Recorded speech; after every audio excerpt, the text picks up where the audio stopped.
Hi, everybody. It's Coach Fred here, and today I'm going over kind of what we did in class, just as a recap. Today we investigated the third rule of exponents, which is when you have quotients of exponents.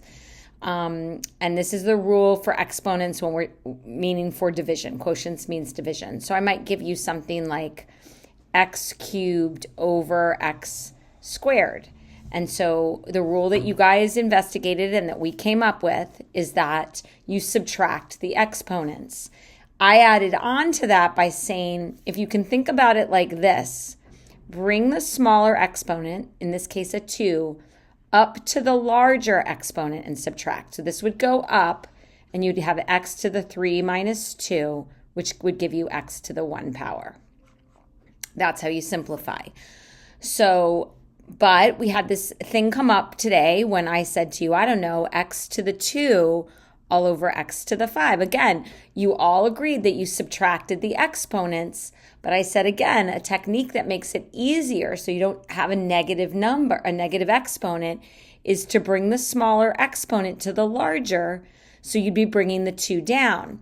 But if you bring the 2 down, you have to leave a placeholder 1 in the numerator. So this would become x to the 5 minus 2, or 1 over x cubed.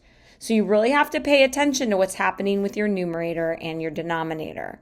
All right, let's look at the examples we went over in class. All right, we have x to the 5th and over x. Remember, if there's no power, there is a hidden power of 1.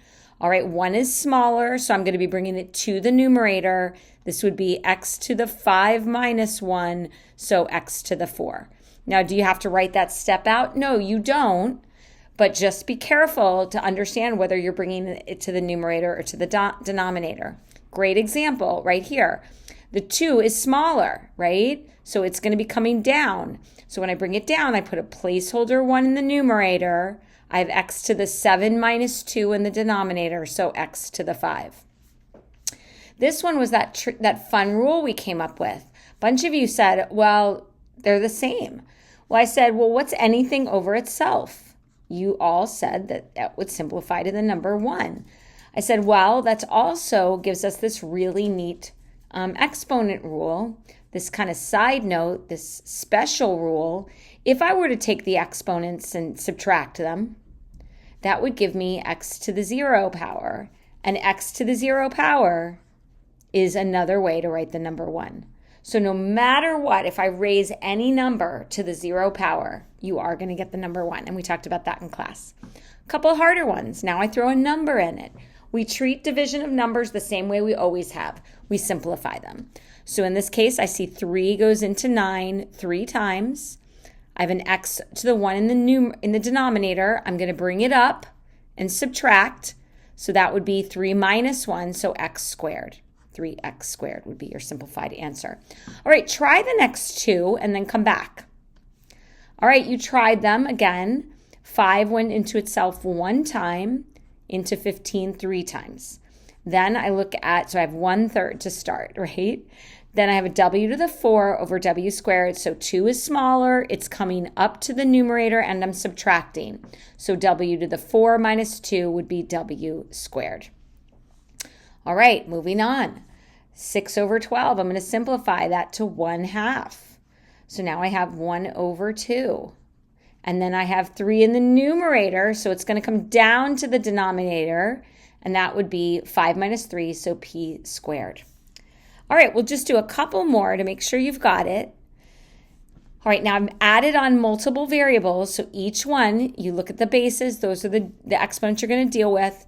So I have 2 and 8, so I'm going to simplify 2 into itself once, into 8 4 times. Okay, I'm going to rewrite. So I have a 4 in the numerator. Don't have to write the 1 in the denominator. I give each of the powers that don't have 1, I'm going to give them a power of 1. So I have x squared over x, so I'm going to subtract 2 minus 1, so 1. And then I have y to the 1 over y to the 1, which simplifies to the number 1. So my answer just works out to be 4x. All right, moving on. I've got r cubed s squared all over r to the 1, s to the 4. Okay, so I'm going to deal with the r's first. R to the 1 is going to come up and subtract, so 3 minus 1, r squared. S The square is going to come down to the 4 in the denominator, so 4 minus 2, so over s squared. All right, try I. You try it. I gave everything a power of 1. Try it. All right, so you're back and you've tried it. So A, the 5th is in the bottom. It's bigger, so I'm going to do 5 minus 1, which is 4. B1 and B3, the 1 is going to go up. So 3 minus 1 would give me B squared in the numerator.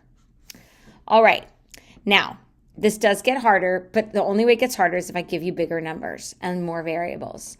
So try it, but if it gets confusing, break it into parts.